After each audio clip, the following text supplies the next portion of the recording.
Hello everyone, আসসালামু আলাইকুম। কেমন আছেন আপনারা?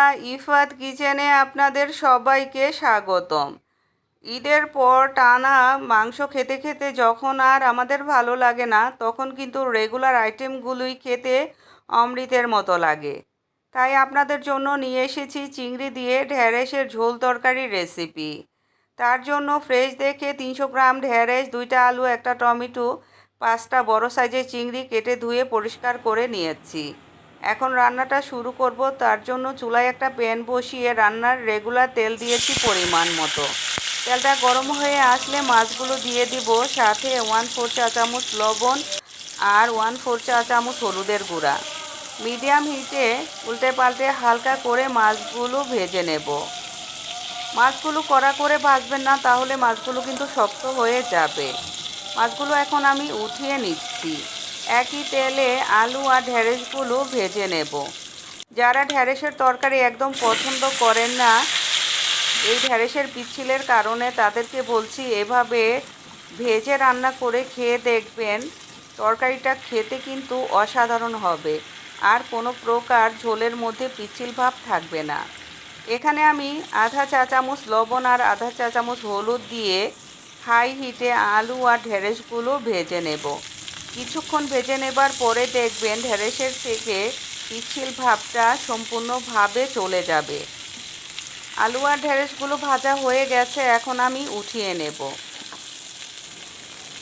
এই তরকারিটা গরম ভাতের সাথে জাস্ট অসাধারণ লাগে বন্ধুরা, অবশ্যই ট্রাই করবেন, আশা করি আপনাদের অনেক ভালো লাগবে। আমি এখানে আবারও 2 টেবিল চামচ রান্নার রেগুলার তেল দিয়েছি, 1/4 চা চামচ আস্ত জিরে দিয়ে ফোড়ন দিয়েছি, 4টা কাঁচামরিচ মাঝখান থেকে চিড়ে দিয়েছি, আর দিয়েছি আধা কাপ পেঁয়াজ কুচি। মিডিয়াম হিটে পেঁয়াজটা আমি নরম করে ভেজে নেব। পেঁয়াজটা নরম হয়ে গেলে এখানে 1.5 চা চামচ আদা রসুনের পেস্ট, আধা চা চামচ করে লবণ, মরিচের গুঁড়া, হলুদের গুঁড়া, জিরার গুঁড়া, ধনিয়ার গুঁড়া দিয়ে দেব। আর দেব আধা কাপ পানি, যাতে মশলাগুলো পুড়ে না যায়। যেহেতু আমি মাছ আর সবজিগুলো হলুদ আর লবণ দিয়ে আগে থেকে ভেজে রেখেছি, তাই এখানে মশলা আর লবণটা একটু বুঝে শুনে দিতে হবে। নেড়ে চেড়ে আমি মিশিয়ে নিচ্ছি মশলাগুলো। তারপরে ঢাকনা দিয়ে ঢেকে মিডিয়াম হিটে 2 মিনিট মশলাটা কষিয়ে নেব। 2 মিনিট হলে ঢাকনাটা তুলে নেব। তারপরে আবারও মশলাটা খুব সুন্দরভাবে কষিয়ে নেব। মশলাটা যত সুন্দর করে কষিয়ে নেবেন, তরকারিটা খেতে তত বেশি ভালো লাগবে। কেটে রাখা টমেটোগুলো দিয়ে দেব, দিয়ে মশলার সাথে কষিয়ে নেব।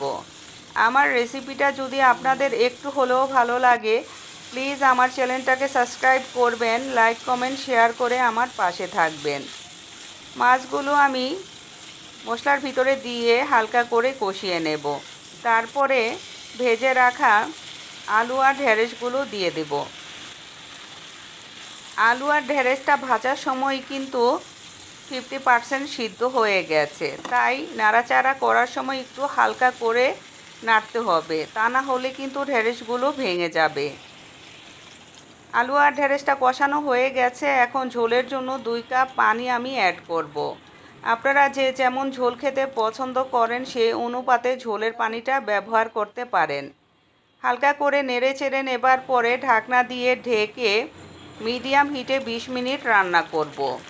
20 মিনিট হয়ে গেছে, ঢাকনা তুলে নিয়েছি।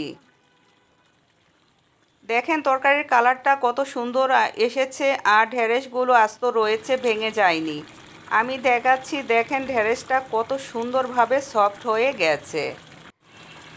এখন এখানে আমি ফ্রেশ দেখে 1/4 কাপ ধনিয়া পাতা অ্যাড করব। অবশ্যই এই ধনিয়া পাতা কুচিটা দিবেন, তাহলে তরকারিটা খেতে জাস্ট অসাধারণ লাগবে।